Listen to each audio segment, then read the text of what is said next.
अस्सलाम वालेकुम, welcome to my channel BSN generic for all. तो आज का हम चैप्टर कंटिन्यू करेंगे मैटरनल न्यूट्रिशन का, जिसकी हाफ चैप्टर की पहली वीडियो जो है वो आपको मिल चुकी होगी। So this is the second part of this video, जिसमें हम न्यूट्रिशनल इंटरवेंशंस पढ़ेंगे for medical complication during pregnancy. यानी कि ड्यूरिंग प्रेगनेंसी जो कोई कॉम्प्लिकेशंस आती हैं उनके लिए हम कौन कौन सी न्यूट्रिशन जो है वो प्रिस्क्राइब करेंगे, कौन कौन सी न्यूट्रिशन जो है हम एडवाइस करेंगे।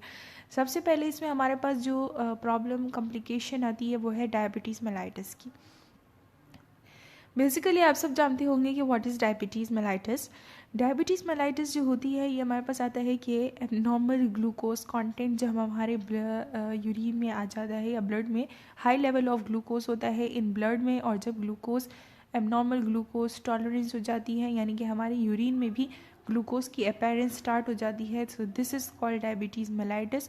और या फिर हम इसकी डेफिनेशन बहुत से तरीक़ों से जो है वो डिस्क्राइब कर सकते हैं कि हम कहते हैं कि जब हमारे पास डिफेक्ट आ जाता है इंसुलिन प्रोडक्शन में फ्रॉम द लिवर से, इसे भी हम डायबिटीज़ मेलाइटिस कहते हैं। तो हमारे पास आता है कि जब डायबिटीज़ मेलाइटिस होता है तो इसके लिए डाइट की मैनेजमेंट बहुत ज़्यादा ज़रूरी होती है। चाहे फिर वो हमारे पास आता है कि बिफोर कंसेप्शन की डायबिटीज़ हो, यानी कि कंसेप्शन से पहले अगर किसी को जिन्होंने कंसीव किया है उससे पहले भी उन्हें डायबिटीज़ है तो उसके लिए अलग डाइटरी मैनेजमेंट होती है।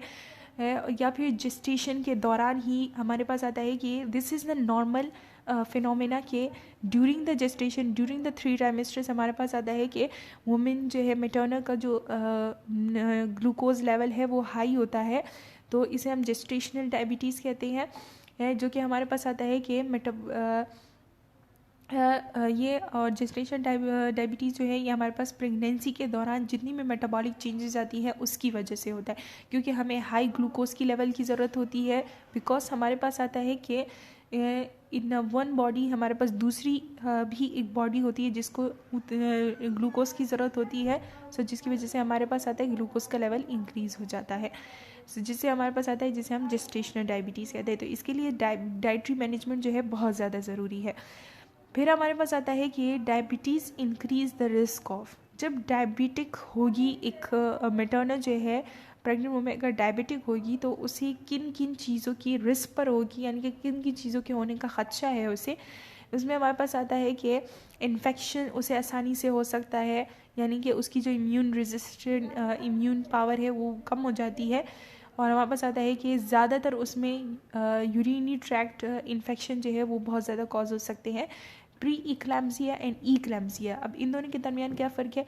प्री इक्लैम्सिया हम कहते हैं कि ड्यूरिंग द प्रेगनेंसी हमारे पास आता है, ड्यूरिंग द चाइल्ड बर्थ जब लेबर हो रहा होता है तो उसके दौरान जब इंड्यूस हाइपरटेंशन हो जाती है, ड्यूरिंग द प्रेगनेंसी, उसे हम प्री इक्लैम्सिया कहते हैं। और इक्लैम्सिया हम कहते हैं कि ड्यूरिंग द चाइल्ड बर्थ जो है हमारे पास आता है कि जब उन्हें सीजर्स आने लगते हैं, और इससे हमारे पास क्या होते हैं कि ये एक हमारे पास आता है अटैक से होते हैं, सीजर्स होते हैं। इसे हमारे पास आता है कि, और इससे क्या होता है कि हमारे पास आता है कि जो मदर है वो मदर है वो कोमा में उसे जाने का ख़तरा होता है।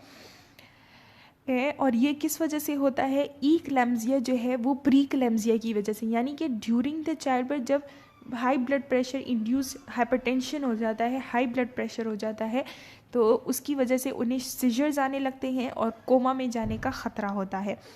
ये हमारे पास जो स्टेट आती है ड्यूरिंग द प्रेगनेंसी, ये हमारे पास उसके जो ब्रेन जो है एग्जिस्टिंग ब्रेन कंडीशन से रिलेटेड नहीं होती, यानी कि अगर उसे पहले से कोई ब्रेन एबनॉर्मलिटी या डिसऑर्डर है तो वो इससे रिलेटेड नहीं होता। ये एक अलग किस्म का हम ले सकते हैं इसमें से। फिर आता है स्पॉन्टेनियस एबॉर्शन हो सकता है, और extra uterine conception. Extra uterine conception जो होता है इसके बारे में अगर मैं आपको बताऊं तो इसमें हमारे पास आता है कि जो फर्टिलाइज एग्स होते हैं वो हमारे पास आता है कि वुमेन के यूट्रस के आउटसाइड ग्रो करते हैं, जिसे हम एक्टोपिक प्रेगनेंसी भी कहते हैं।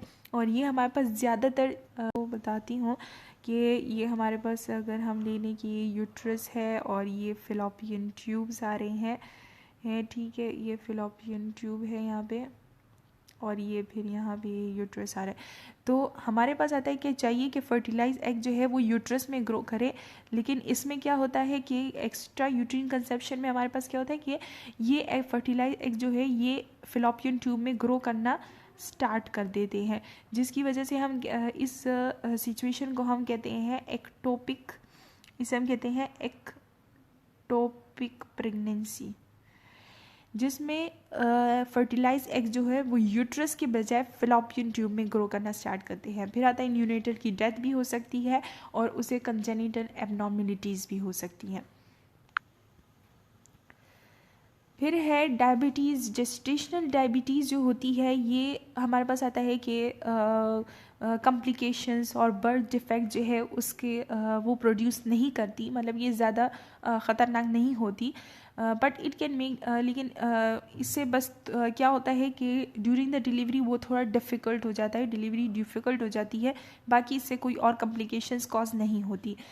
Because babies born to gestation diabetic और हमारे पास आता है कि जो बेबीज़ जो है ड्यूरिंग द जेस्टेशन अगर उन्हें डायबिटीज़ है, जेस्टेशनल डायबिटीज़ है, तो उसके हमारे पास क्या होता है कि उनका जो बेबी होता है वो यूजुअली लार्ज होता है, जिसकी वजह से हमारे पास क्या होता है विच में increase the risk of past partum haemorrhage. फिर इससे क्या होता है, इससे कौन सा रिस्क होता है कि पोस्ट पार्टम टाइम जो होता है, पोस्ट पार्टम टाइम जो होता है हम कहते हैं कि डिलीवरी के बाद का जो टाइम होता है उसके बाद जब मैटरनल न्यूट्रस जो है वो अपनी नॉर्मल हालत में आता है, इस दौरान के टाइम पीरियड को जो 40 डेज़ और 6 वीक्स टू 8 वीक्स का पीरियड होता है, इसे हम कहते हैं पोस्ट पार्टम टाइम। इसके दौरान जो है किसी भी हेमोरेज होने का ख़तरा हो सकता है। फिर आता है कि डायबिटीज़ जो अगर हुआ है, जेस्टेशन डायबिटीज़ है पहले से, तो उसकी हम कैसे मैनेजमेंट करेंगे। इसका सबसे पहले हमारे पास आता है monitor the progress and course of pregnancy of established diabetics. यानी कि हमारे पास आता है कि अगर डायबिटीज़ उसे हुआ है ड्यूरिंग द प्रेगनेंसी, तो उसका हम प्रोग्रेस देखते हैं और कोर्स ऑफ प्रेगनेंसी देखते हैं, यानी कि किस ट्राइमेस्टर में उनका डायबिटीज़ जो है वो किस लेवल पे है, कितने प्रोग्रेस में है या कितना है, वो हम मॉनिटर करते हैं। और हम कहते हैं कि 24 टू 28 वीक्स जब हो जाते हैं प्रेगनेंसी के, तो हम हर वुमेन जो है उसका स्क्रीन करना चाहिए, उसकी स्क्रीनिंग करनी चाहिए कि उसे जेस्टेशनल डायबिटीज़ है या नहीं है between the 24 to 28 weeks of pregnancy के दौरान। फिर आता है कि उसको हम रेगुलरली चेक करेंगे फॉर कीटोनूरिया। अब हमारे पास आता है कि this is the main point, ketonuria. हमारे पास आता है कि जब कीटोनूरिया को हम डिस्क्राइब करते हैं कि हाई लेवल ऑफ कीटोन्स जब हमारे पास हो जाते हैं इन द यूरिन में, इन यूरिन, इस सिचुएशन को हम कहते हैं कीटोनूरिया। बिकॉज हमारे पास क्या होता है कि इंसुलिन इज़ नॉट सप्लाइड, और इसमें कीटोनूरिया में क्या होता है कि इंसुलिन जो है वो सप्लाई नहीं हो पा रहा होता, जिसकी वजह से कीटोन्स बनना स्टार्ट हो जाते हैं हमारी बॉडी में, और यूरिन में भी इतनी ज़्यादा अमाउंट में बनते हैं कि वो यूरिन में भी अपीयर्ड होना स्टार्ट हो जाते हैं, जिसकी वजह से हमारे पास डायबिटीज़ कॉज हो सकती है। So this is actually related two diabetes. फिर आता है डायबिटिक, या फिर हम कहते हैं एक्चुअली रिलेटेड टू डायबिटीज़ और high level of glucose. Diabetic management during pregnancy include nutrition. हमारे पास आता है डायबिटीज़ की मैनेजमेंट हम कैसे कर सकते हैं प्रेगनेंसी के दौरान, कि न्यूट्रिशनल थेरेपी उन्हें देंगे, possible multiple doses of insulin provide करेंगे। अगर वो न्यूट्रिशन थेरेपी से सही नहीं हो रही तो फिर इंसुलिन हम प्रिस्क्राइब कर सकते हैं, डायरेक्ट हमने इंसुलिन पे नहीं जाना। फिर आता है कि अगर डायबिटिक है पेशेंट, प्रेग्नेंट वुमेन डायबिटिक है, तो उसे हम क्या क्या एडवाइस करेंगे। हमारे पास आता है कि चाहे वो डायबिटिक प्रेग्नेंट वुमेन ही क्यों ना हो, उन्हें भी उतनी सेम न्यूट्रिएंट की और उतना ही सेम वेट गेन होता है जितना कि एक नॉन डायबिटिक प्रेग्नेंट वुमेन का होता है, तो उन्हें भी उतनी ही न्यूट्रिएंट्स की ज़रूरत होती है। वो डाइट पे नहीं जा सकती, जिसकी वजह से फिर उसका, और या तो फिर वेट लॉस भी नहीं कर सकती फास्टिंग, या फिर फास्टिंग भी नहीं कर सकती, ये प्रेगनेंसी के दौरान। अगर उसने अपना न्यूट्रिशन कम किया या फिर उसका वेट लॉस हुआ तो this is complication for future. फिर आता है कि कैलोरी रिक्वायरमेंट जो होती है ये उसकी प्री प्रेगनेंसी वेट पे डिपेंड करती है, उसके बीएमआई पे डिपेंड करती है कि पहले उसका बीएमआई कितना था, तो उसके लिए अब कैलोरी और या उसका न्यूट्रिशनल प्रीवियस न्यूट्रिशन स्टेटस क्या था उस पर डिपेंड करती है कैलोरी रिक्वायरमेंट्स। फिर आता है कि हम कौन सी गाइडलाइंस जो है वो सजेस्ट की गई हैं जो कि उन्हें फॉलो करनी चाहिए डायबिटिक प्रेग्नेंट वुमेन को। सजेस्टेड गाइडलाइंस क्या है फॉर डायबिटीज़ के लिए? हमारे पास आता है कि नॉर्मल वेट वुमेन जो होती है बिफोर कंसेप्शन के उन्हें 30 कैलोरी पर केजी की ज़रूरत होती है, और अगर वुमेन जो है उनका बीएमआई या वेट जो है मोर देन 120% है अपने डिज़ायरेबल नॉर्मल वेट से बिफोर कंसेप्शन के, तो उन्हें 24 कैलोरी पर केजी की ज़रूरत होती है, 24 कैलोरीज़ की ज़रूरत होती है पर केजी। अगर वुमेन का वेट जो है वो लेस है देन 90% ऑफ डिज़ायरेबल वेट, उसका जो नॉर्मल वेट होना चाहिए उससे 90% लेस है, तो उनको 36 to 40 कैलोरीज़ की ज़रूरत होती है पर केजी। या फिर सेकंड नंबर पे हमारे पास आता है एनीमिया। जो नॉन प्रेग्नेंट वुमेन्स होती हैं और नॉन स्मोकर्स हों तो उनका हीमोग्लोबिन लेवल अगर 12 ग्राम पर डेसीलीटर से कम होगा तो वो कंसिडर्ड होगी एज एनीमिक, यानी कि डिफिशिएंसी होगी ब्लड की। और हमारे पास आता है कि प्रेग्नेंट वुमेन हो और नॉन स्मोकर हो, अगर उसका हीमोग्लोबिन लेवल जो है वो 11 ग्राम पर डेसीलीटर से कम होगा इन द फर्स्ट और थर्ड ट्राइमेस्टर में, और सेकेंड ट्राइमेस्टर में अगर 10.5 ग्राम पर डेसीलीटर से कम होगा तो ये कंसिडर की जाएगी एज एनेमिक। फिर आता है कि एनीमिया जो है इसे हम कैसे मैनेज कर सकें, इसकी मैनेजमेंट कैसे होगी। तो अगर हम थेराप्यूटिकली देखें तो हम थेराप्यूटिकली उन्हें एडवाइस करते हैं कि 60 मिलीग्राम डोज लेना है, 60 मिलीग्राम टू 120 मिलीग्राम तक पर डे उन्होंने या तो 60 मिलीग्राम या फिर 120 मिलीग्राम तक इन के दरमियान की वैल्यू तक हमारे पास आता है उन्होंने डेली डोज लेना होता है आयरन एलिमेंट का जो कि प्रिस्क्राइब्ड किया जाता है। हमारे पास आता है कि इसके अलावा हम लो डोज विटामिन और मिनरल्स की सप्लीमेंट्स भी प्रिस्क्राइब करते हैं ताकि उनकी ब्लड में हमारे पास आता है कि कॉपर और जिंक की जो अमाउंट है वो भी मैक्सिमम बैलेंस्ड रहे है। और हमारे पास आता है कि रिकमेंडेड डेली अलाउंस जो होता है फॉर आयरन के लिए एनीमिक पेशेंट के लिए 400 माइक्रोग्राम जो है और फोलेट का या फॉलिक एसिड का जो है ड्यूरिंग द प्रेगनेंसी जो है उन्होंने लेना होता है। या तो ये डाइट के ज़रिए से भी पूरा कर सकते हैं, या फिर अगर डाइट के ज़रिए से वो पूरा नहीं हो रहा है तो फिर हम उनके लिए उसको सप्लीमेंट्स रिकमेंड करते हैं प्रेग्नेंट वुमेन को, और जिनको ये इनटेक जो है और फोलिक एसिड की जो है वो एडिक्वेट नहीं हो रही। फिर आता है कि प्रेगनेंसी इंड्यूस्ड हाइपरटेंशन क्या है। प्रेगनेंसी इंड्यूस्ड हाइपरटेंशन जो है इसे हम PIH और टॉक्सीमिया भी कहते हैं। टॉक्सीमिया यानी कि ब्लड में अगर कोई बैक्टीरियल इन्फेक्शन हो जाता है उसे भी हम कहते हैं, उसकी वजह से भी हाइपरटेंशन हो सकती है। हमारे पास आता है कि ये एक हाइपरटेंसिव सिंड्रोम है दैट अगर अप्रॉक्सीमेट टू 6 to 7% ऑफ जो कि 6 to 7% जो है ऑफ ऑल द प्रेगनेंसीज में अकर होता है। सिंड्रोम हम कहते हैं यानी कि बहुत सारी वजूहात की वजह से ये हाइपरटेंसिव हो सकता है, हाइपरटेंशन हो सकता है। हमारे पास आता है कि बहुत ज़्यादा केसेस जो होते हैं वो हमारे पास आता है किस जो है ये एसोसिएटेड होते हैं with increase risk of maternal fetal and neonatal death, यानी कि बहुत ऐसे केसेस होते हैं जब इसका केस जो है वो सीवियर हो जाता है, ख़तरनाक हो जाते हैं, हाइपरटेंशन जो है वो एक्सीड हो जाती है जिसकी वजह से मैटरनल फीटल या फिर न्यूनेटल डेथ भी अकर हो सकती है।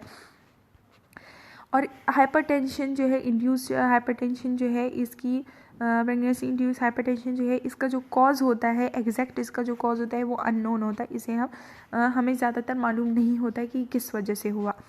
फिर आता है कि कौन से रिस्क फैक्टर हैं फॉर प्रेगनेंसी इंड्यूस हाइपरटेंशन के लिए, जिसकी वजह से कौन से ऐसे खदशात हैं जिसकी वजह से ये कॉज हो सकता है, PIH कॉज हो सकता है।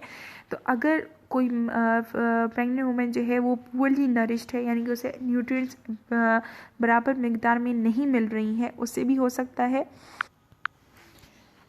प्राइमरी ग्रेविडा भी हो सकता है। प्राइमरी ग्रेविडा, नली ग्रेविडा और मल्टी ग्रेविडा हमारे पास टर्म्स आते हैं। प्राइम ग्रेविडा हम कहते हैं वुमेन जो कि फर्स्ट टाइम प्रेग्नेंट हुई हो, उसे हम प्राइम ग्रेविडा कहते हैं। और नली ग्रेविडा सब मल्टी ग्रेविडा होते हैं जो कि बहुत दफ़ा प्रेग्नेंट हुई हों। इकोनॉमिकली अगर वो डिप्राइव्ड हो, यानी कि उनका ऐसा स्टेटस नहीं है या वो माली हालात उनके ठीक नहीं है, उन्हें भी ज़्यादा रिस्क फैक्टर हो सकता है ये एक।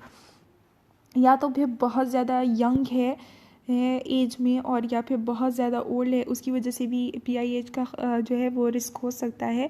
या अगर पेशेंट जो है ओबीस है, उसका BMI वैल्यू बहुत ज़्यादा है, और या फिर अंडर वेट है, उसका BMI वैल्यू बहुत ज़्यादा कम है, ये भी रिस्क फैक्टर हो सकते हैं। प्रेगनेंसी इंड्यूस हाइपरटेंशन जो होती है, इसमें हम एडवाइस करते हैं क्लाइंट को जो कि रिस्क पे होते हैं फॉर प्री इक्लेम्सिया, यानी कि induce hypertension during the pregnancy, कि वो हमारे पास आते हैं कि कैलोरीज, प्रोटीन और कैल्शियम की इनटेक जो है इसे दरमियानी मिकदार में करे, और सॉल्ट जो है वो बिल्कुल टेस्ट के लिए ले, इतना ज़्यादा यूज़ ना करे। फिर आता है risk factor for poor nutritional status during pregnancy.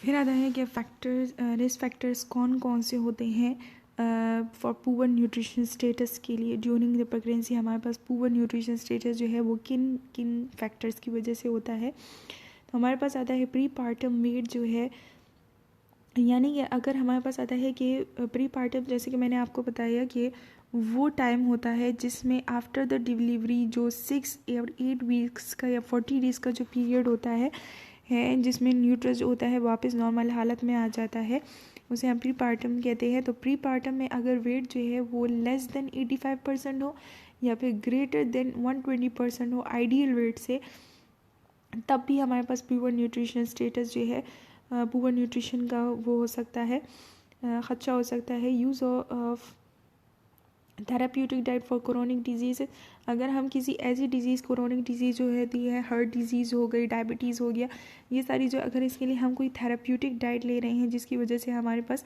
Nutrition जो है उसमें कमी आ गई है, न्यूट्रिएंट्स में। फिर आता है कि यूज़ ऑफ अल्कोहल, टोबैको और ड्रग्स वगैरह अगर हम यूज़ कर रहे हैं, जिसकी वजह से भी हमारे बॉडी में जो न्यूट्रिशनल स्टेटस है वो अनबैलेंस्ड है, डिफिशेंट है। फूड फैडिज़म, और अगर हमारे पास आता है कि हमें बहुत ज़्यादा कुछ ऐसे फूड्स, हमारे पास आता है कि हम बहुत ज़्यादा ख़ुराक के शौकीन होते हैं, फूड के शौकीन होते हैं, जिसकी वजह से हमें फैशन के लिए हम वो खाते हैं, उसे हम फूड फैडिज़म कहते हैं। अनबैलेंस डाइट होती है, और पाइका होता है। पाइका हम कहते हैं कि वो चीज़ें खाना, उन चीज़ों की तलब होना जिसमें कोई भी कैलोरीज नहीं होती।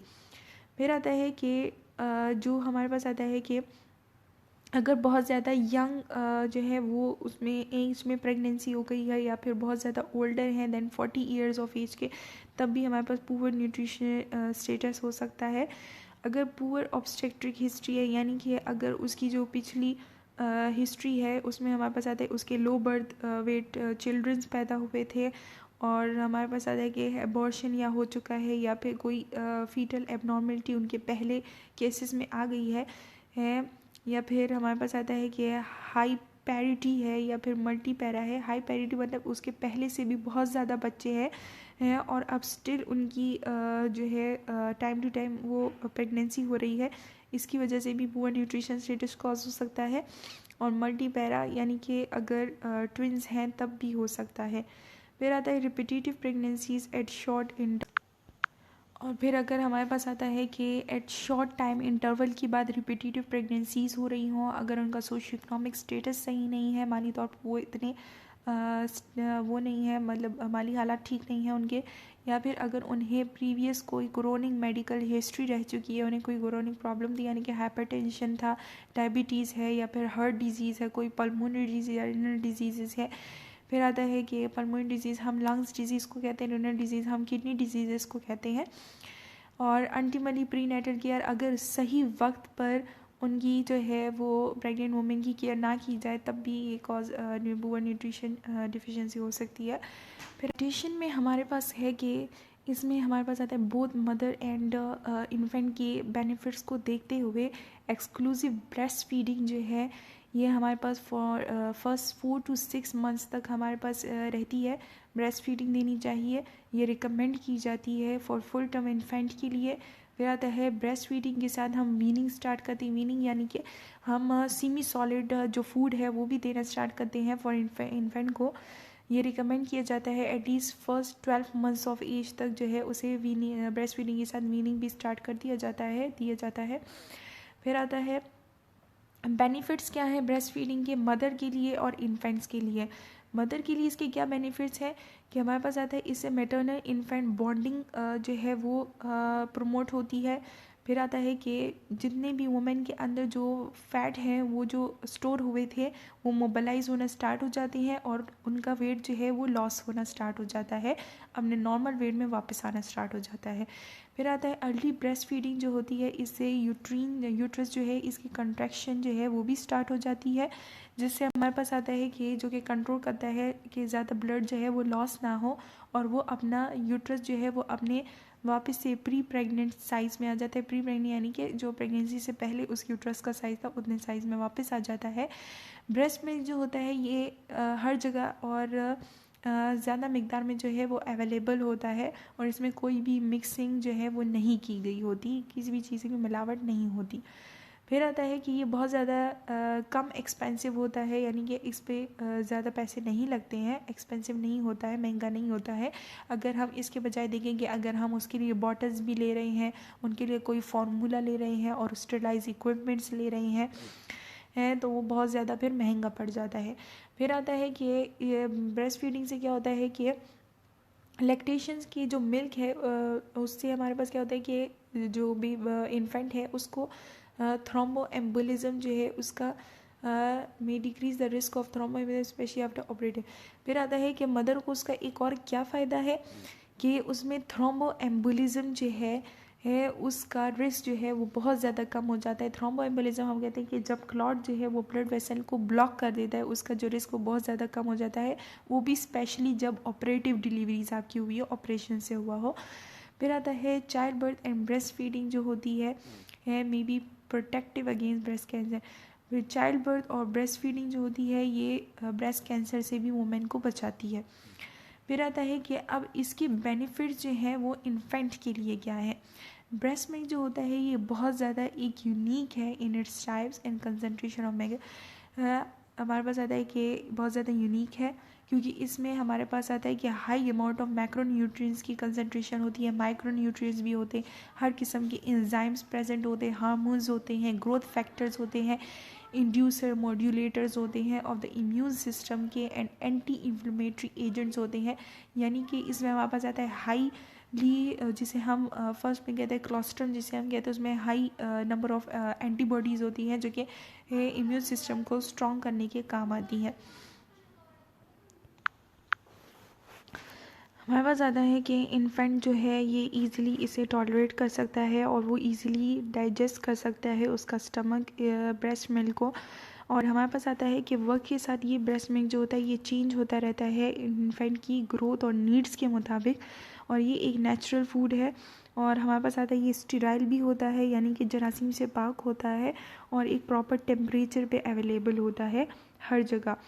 फिर आता है ब्रेस्ट फीडिंग जो है ये हमारे पास आता है इससे जो इन्फेंट है उसकी माउथ और जॉ और टूथ डेवलपमेंट जो है बहुत ज़्यादा अच्छी तरीके से होती है, जो कि बॉटल फीडिंग से नहीं हो सकती, क्योंकि इसमें जो है ब्रेस्ट फीडिंग में हमारे पास आता है कि इन्फेंट जो है वो हार्डर्स बहुत ज़्यादा मुश्किल से सक करता है, जिसकी वजह से उसकी जॉ डेवलपमेंट बहुत ज़्यादा अच्छे से होती है। ब्रेस्ट फीडिंग जो होती है इससे क्या होता है कि बॉटल फीडिंग जो है वो अवॉइड हो जाती है। ब्रेस्ट फीडिंग जो है ये बहुत ज़्यादा प्रोटेक्टिव होती है अगेंस्ट फूड एलर्जीज़ के।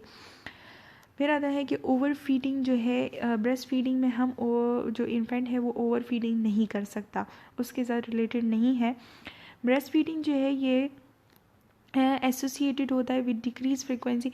इससे क्या होता है ब्रेस्ट फीडिंग जो है इसमें एक ऐसी न्यूट्रिएंट्स प्रेजेंट होते हैं जो कि हमारी लेटर लाइफ में इन्फेंट को क्रोनिक डिजीज़ से बचा सकती है, जैसे कि non insulin dependent diabetes mellitus होता है जिसे हम टाइप 2 डायबिटीज़ मेलाइटिस कहते हैं। NIDDM से हम कहते हैं टाइप 2 डायबिटीज़ मेलाइटिस, और लेम्फोमा यानी कि लिम्फॉइड टिश्यू के ट्यूमर से बचाता है। ये सारी क्रोनिक डिजीजेस है, लाइफ टाइम में इससे प्रोटेक्शन में हेल्प करता है। फिर आता है variables affecting breast milk composition. हमारे पास आता है कि ब्रेस्ट मिल्क जो है उसकी कंपोजिशन को कौन कौन सी चीज़ें जो है वो अफेक्ट कर सकती हैं, जिससे उसमें चेंज आ सकते हैं। ऐसे कौन से चेंजेस हैं जो कि ब्रेस्ट मिल्क की कंपोजिशन को अफेक्ट कर सकते हैं। तो फिर आता है कि जब स्टेज ऑफ लैक्टेशन में चेंज आता है तब अफेक्ट होता है, मदर की डाइट में चेंज आता है तब अफेक्ट होता है, the duration of the feeding change होता है तब अफेक्ट होता है। वेरिएबल्स यानी कि वो कौन से चेंजेस हैं जो कि ब्रेस्ट मिल्क की कंपोजिशन को अफेक्ट करती है। तो ये 3 चेंजेस हैं, इसे हम वन बाय वन अपडेशन की में अगर चेंज आते हैं, यानी कि क्लोस्ट्रम जो होता है ये सिक्रीटेड होता है हमारे पास आता है फर्स्ट पोस्टपार्टम की जो डेज़ होते हैं, कुछ फ्यू डेज़ होते हैं, इसमें एक थिक येलोइश फ्लूइड होता है जो कि जिसमें प्रोटीन कंटेंट बहुत ज़्यादा हाई होती है, मिनरल्स बहुत ज़्यादा होते हैं, सोडियम बहुत ज़्यादा होता है, जो कि मेच्योर मिल्क में हमारे पास आता है कि मेच्योर मिल्क से उसमें हाई प्रोटीन से ज़्यादा प्रोटीन्स और मिनरल्स और सोडियम होता है, लेकिन इसमें शुगर, फैट और कैलोरी लेवल जो है वो कम होता है क्लोस्ट्रम में। क्लोस्ट्रम जो होता है ये बहुत ज़्यादा रिच होता है इन एंटीबॉडीज़ में और एंटी इन्फेक्टिव फैक्टर से, यानी कि हमें बचाता है। फिर आता है स्टेजेस ऑफ लैक्टेशन में हमारे पास अगला पॉइंट है कि क्लोस्ट्रम जो होता है हमारे पास आता है begin to change to transition में। अब हमारे पास आता है 3 to 6 डेज़ जो है इसमें हमारे पास क्लोस्ट्रम होता है। फिर 6 डेज़ पे हमारे पास 3 डेज़ तक जो है ये फुली क्लोस्ट्रम मिल्क होता है। उसके बाद जो होता है मेजर इसमें जो चेंजेस आने लग जाती हैं, यानी कि जब ये ट्रांजिशन इसकी हो रही होती है, ये चेंज हो रहा होता है मेच्योर मिल्क में, ये तो वो 3 to 6 डेज़ तक इसमें चेंजेस आती हैं। और हमारे पास आता है कि आफ्टर डिलीवरी के बाद एज अ प्रोटीन कंटेंट जो होते हैं वो हमारे पास आता है कि डिक्रीज़ होना स्टार्ट हो जाते हैं एंड द कार्बोहाइड्रेट और फैट कंटेंट इंक्रीज़ हो जाते हैं। मेजर चेंजेस जो होती हैं मिल्क में कब टेक प्लेस होती हैं? By the 10th day and mature milk is stable by the end of first month.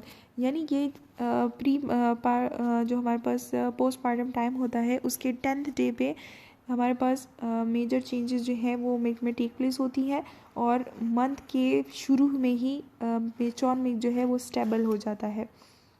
फिर जो होता है उसे हम मेच्योर मिल्क कहते हैं और फर्स्ट जो हमारे पास 10 डे तक होता है वो सारा क्लोस्ट्रम होता है।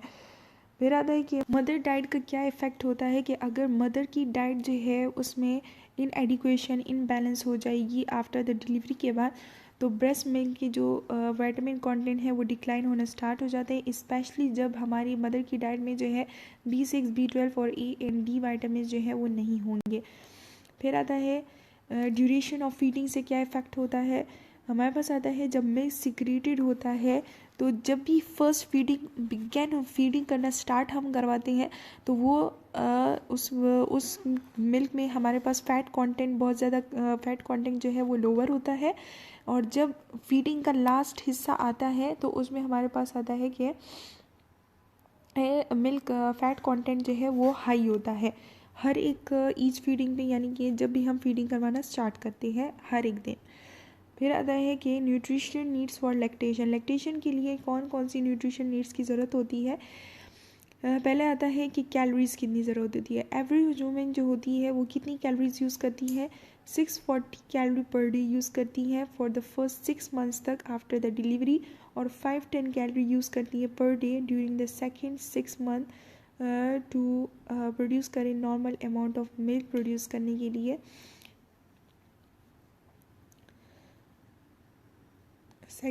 फर्स्ट 6 मंथ तक जो है उसके लिए 640 kilo calorie per day calories की रिक्वायर होती है और फिर अगले 6 महीनों के लिए 510 कैलोरीज़ तक। फिर आता है प्रोटीन्स की कितनी ज़रूरत होती है। वुमेन जो है उन्हें ज़रूरत होती है एडिशनल 20 ग्राम ऑफ प्रोटीन्स की जब वो ब्रेस्ट फीडिंग करवा रही हों। एक्स्ट्रा 2 कप ऑफ मिल्क जो है वो उन्हें देना चाहिए जिसमें 16 ग्राम तक प्रोटीन्स होते हैं। फिर आता है कि फ्लूइड कितना चाहिए होता है। ये सजेस्ट किया गया है that nursing mothers drink 2 to 3 litre of fluid daily, कि उन्हें 2 से 3 लीटर्स तक फ्लूइड जो है वो डेली पीना चाहिए, preferably in the form of, या चाहे वो वाटर के फॉर्म में हो, मिल्क के फॉर्म में हो या फ्रूट जूसेस के फॉर्म में हो। Vitamin and minerals. Food rather than supplements are the preferred source of these nutrients. Vitamin और मिनरल्स जो है ये हमारे पास बहुत ज़्यादा फूड्स में, अगर हमारे पास जितने हमें वाइटामिन और मिनरल्स हैं या फिर सप्लीमेंट्स में, लेकिन फूड जो होता है इसमें हमारे पास ज़्यादा अच्छा सोर्स है वाइटामिन और मिनरल्स का देन अदर सप्लीमेंट्स से। वुमेन जो है are encourage choose a very diet that include enrich and fortified grain and cereals. Women जो है उन्हें इनकरेज किया जाता है, उन्हें ये एडवाइस दी जाती है कि वो डाइट चूज़ करें जिसमें हमारे पास क्या हो, फोर्टिफाइड ग्रेन्स हो, यानी कि हमारे पास आता है कि ग्रेन्स हो, होल ग्रेन प्रोडक्ट्स हो, गंदम का बना हो, सीरियल्स हो, फ्रेश फ्रूट्स हो, वेजिटेबल्स हो, लीन मीट्स हो और डेयरी प्रोडक्ट। लीन मीट हम कहते हैं जिसमें फ़ैट कंटेंट जो है वो बहुत ज़्यादा कम होता है या फिर नहीं होता। फिर आता है वाइटामिन एंड मिनरल्स में हमारे पास आता है मल्टी वाइटामिन और मिनरल सप्लीमेंट जो होती हैं ये हम रिकमेंड नहीं करते रूटीन यूज़ के लिए। अगर बहुत ज़्यादा ज़रूरत है और उनकी अपनी डाइट से वो कंप्लीट नहीं हो रही है अमाउंट, तब हम एडवाइस करते हैं। हाउएवर स्पेसिफिक सप्लीमेंट जो होते हैं may be indicated when maternal intake is इनएडिक्वेट होता है, तब हम ये सप्लीमेंट्स प्रोवाइड करते हैं। ऐसे नहीं फूड के ज़रिए से पूरा करने की कोशिश करवाते हैं। फिर आता है कि फूड्स टू अवॉइड, वो कौन से फूड है जिसे हमें अवॉइड करना है ड्यूरिंग द लैक्टेशन। कैफ़ीन को अवॉइड करना है बिकॉज कंजप्शन जब हम करते हैं 1 to 2 कप ऑफ कॉफ़ी अगर हम ले लें डेली बेसिस पे, तो हमारे पास आता है कि उससे हमारे पास आता है ज़्यादा कोई प्रॉब्लम नहीं होती है। इनटेक हाइयर देन दिस, अगर 2 या 3 कप से ज़्यादा 1 या 2 कप से ज़्यादा हमने कैफ़ीन ले लिया है, कॉफ़ी के पी रहे हैं तो हमारे पास आता है कि इससे क्या होगा कि इन्फेंट जो है वो इरिटेबल हो जाएगा और रेस्टलेस बेचैनी होगी ये, क्योंकि वो फीडिंग पे है तो वो कैफ़ीन जो है वो उस तक भी जा रहा है थ्रू मिल्क के ज़रिए से, तो ये आपने अवॉइड करना है। It is usually not necessary to eliminate any other food, और ये ज़रूरी नहीं कि आप और सारे फूड जो हैं ब्रेस्ट फीडिंग के दौरान वो एलिमिनेट कर लें, आपने हर चीज़ खानी है। Unless the infant show intolerance, जब अगर आपको पता चला या आपको एडवाइस किया गया है कि इस फूड से इन्फेंट को जो है वो इंटॉलरेंस फील कर रहा है, इरिटेबल फील कर रहा है, तब वो आपने स्किप करना है, वरना तो आपने स्किप नहीं करना होता। फिर आता है फैक्टर्स दैट इम्पेयर लैक्टेशन। वो कौन से फैक्टर्स हैं जिसकी वजह से लैक्टेशन सही से नहीं हो पाती बल्कि डिस्टर्ब्ड हो जाती है। इम्पेयर्ड लेट डाउन जो होता है ये किससे रिलेटेड होता है कि अगर मदर जो है उसे एम्बैरेसमेंट महसूस हो रही या फिर उसे कोई स्ट्रेस है जिसकी वजह से वो प्रॉपर नहीं दे पा रही, फैटीग है, बहुत ज़्यादा थकावट हो गई है, उनका नेगेटिव एटीट्यूड है या फिर उनका लेक ऑफ डिज़ायर है या फिर फैमिली की तरफ से कोई सपोर्ट नहीं है, इसकी वजह से भी इम्पेयर्ड हो सकता है। या फिर वो एक्सेसिव कैफ़ीन और अल्कोहल लेती हैं या फिर ड्रग्स वगैरह करती हैं, तो इससे लैक्टेशन जो है ये इम्पेयर्ड हो सकती है। फेलियर टू इस्टेब्लिश लैक्टेशन, हमारे पास आता है कब हम जो है सही तौर पे लैक्टेशन जो है वो नहीं दे पाते, इससे ये इसके कौन कौन से वो फैक्टर्स हैं जिसकी वजह से ये हो जाता है। तो हमारे पास आता है डिले और इनफ्रिक्वेंट फीडिंग, यानी कि अगर हम फीडिंग में बहुत ज़्यादा डिले कर देते हैं आफ्टर द डिलीवरी, और यहाँ पे इनफ्रिक्वेंट यानी कि टाइम टू टाइम हम अगर हम कर रहे हैं कि मोस्टली 90 मिनट्स बाद हम फीडिंग दे रहे हैं तो this is a proper frequent time होता है, यानी कि टाइम टू टाइम। अगर आपने पहले आफ्टर 90 मिनट्स के बाद आपने दे दी, उसके बाद आपने 3 आवर्स का टाइम डिले कर दिया है, फिर आपने फीडिंग दी, तो दिस इज़ इनफ्रिक्वेंट फीडिंग्स। फिर आता है कि weak infant sucking because of anaesthesia, हमारे पास आता है कि ड्यूरिंग लेबर एंड डिलीवरी अगर मदर जो है उसकी कोई ड्यूरिंग द डिलीवरी और लेबर के दौरान अगर उसे एनेस्थीसिया दिया गया है और इन्फेंट जिसकी वजह से फिर इन्फेंट को जो है प्रॉपर लैक्टेशन नहीं मिल रही है वो थोड़ा सा डिले हो जाता है, उस वजह से भी फेल हो सकता है। अगर निपल डिस्कम्फर्ट हो और इनगॉर्जमेंट हो, यानी कि जितनी उसकी सकिंग कैपेबिलिटी है कैपेसिटी है उतना ही वो सक कर पाता है, बाकी नहीं कर पाता, तब भी लैक्टेशन सही इस्टेब्लिश नहीं हो पाएगी। या फिर लेक ऑफ सपोर्ट है स्पेशली फ्रॉम बेबीज़ फादर। फिर आता है कि डिक्रीज डिमांड्स रिलेटेड टू, हमारे पास आता है कि आपको किन चीज़ों की डिमांड जो है वो बहुत ज़्यादा कम कर देनी होगी कि supplemental bottles of formula water, यानी कि आपने सप्लीमेंटल जो फार्मूलाज होते हैं मिल के और वाटर और या फिर किसी और चीज़ की तरफ नहीं जाना है। Breast feeding is the very best option and is very helpful for mother and also for her baby. फिर आता है कि हम बहुत ज़्यादा जल्दी जो है वो सॉलिड फूड भी स्टार्ट नहीं करवा सकते अगर इन्फेंट लेक ऑफ इंटरेस्ट, या फिर अगर ख़ुद ही इन्फेंट जो है उसका या फिर कुछ ऐसे केसेस होते हैं जिसमें इन्फेंट जो है उस पर मदर मिल्क जो है ब्रेस्ट फीडिंग जो है उस पर रास नहीं आ रही होती, वो उसके लिए सूटेबल नहीं हो पाता, तब हम पे फार्मूला की तरफ जाते हैं। लेकिन पहले हमने इन डिमांड्स को डिक्रीज़ करना है। फिर आता है lactation in the diabetic mother. अगर मदर डायबिटिक है तब लैक्टेशन के साथ हम कैसे मैनेजमेंट करेंगे। Breast feeding complicate blood glucose control in women with type 1 diabetes by inducing.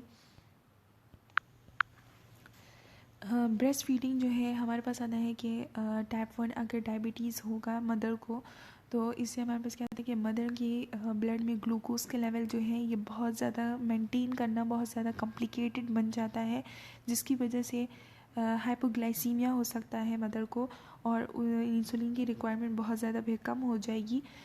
तो हमारे पास आता है कि जो रिकमेंड किया गया है ग्लूकोज और लिपिड का लेवल जो है वो 35 कैलोरी पर केजी है जो कि हमारे पास आता है कि प्रमोट करते हैं मॉडरेट, जिससे हमारे पास मॉडरेटली वेट लॉस होता है इन मदर में, जो कि 4.5 पाउंड्स होता है पर मंथ।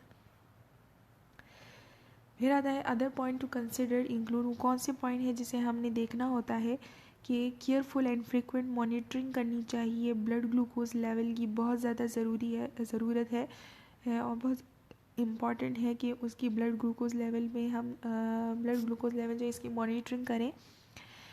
फ्रीक्वेंट स्नैक्स जो होते हैं वो रिकमेंड की जाती है कि वो कुछ ना कुछ खाती रहें और टाइम टू टाइम, और unless breast feeding occur with in 1 to 2 hour after eating. हमारे पास आता है कि आप 1 to 2 आफ्टर जब आप जो है वो इनटेक कर लें फूड का, तो उसके 1 to 2 आवर्स में ही आप ब्रेस्ट फीडिंग दें इन्फेंट को। Women should eat as light से, और वुमेन जो है इन्हें एडवाइस किया जाता है कि वो ब्रेस्ट फीडिंग के दौरान लाइट फूड जो है वो ले सकती हैं, उससे पहले भी और बाद ड्यूरिंग द ब्रेस्ट फीडिंग के भी। फिर आता है कि सपोर्ट ग्रुप में भी स्पेशली हेल्पफुल। फिर आता है कि इसके लिए जो है आपको बहुत ज़्यादा सपोर्ट की ज़रूरत होती है, सपोर्ट ग्रुप्स की ज़रूरत होती है बाय फैमिली और by some other sources. Encourage participation in appropriate program that provide support and education। आपने ऐसे प्रोग्राम्स में पार्टिसिपेट करना होता है जहाँ पे आपको सपोर्ट मिले और एजुकेशन मिले लैक्टेशन के बारे में, ब्रेस्ट फीडिंग के बारे में, ताकि आपको इसके बारे में ज़्यादा से ज़्यादा पता हो। So this is all about the lecture of maternal nutrition, जो कि कंप्लीट हो चुका है। होप सो आपको इस चैप्टर की समझ आई होगी। जो भी पॉइंट आपको समझ नहीं आया आप कमेंट सेक्शन में पूछ सकते हैं। मैं आपसे बार बार कहती हूँ so like, subscribe and share करें इस चैनल के लिंक को। Thank you so much. Allah हाफ़िज़।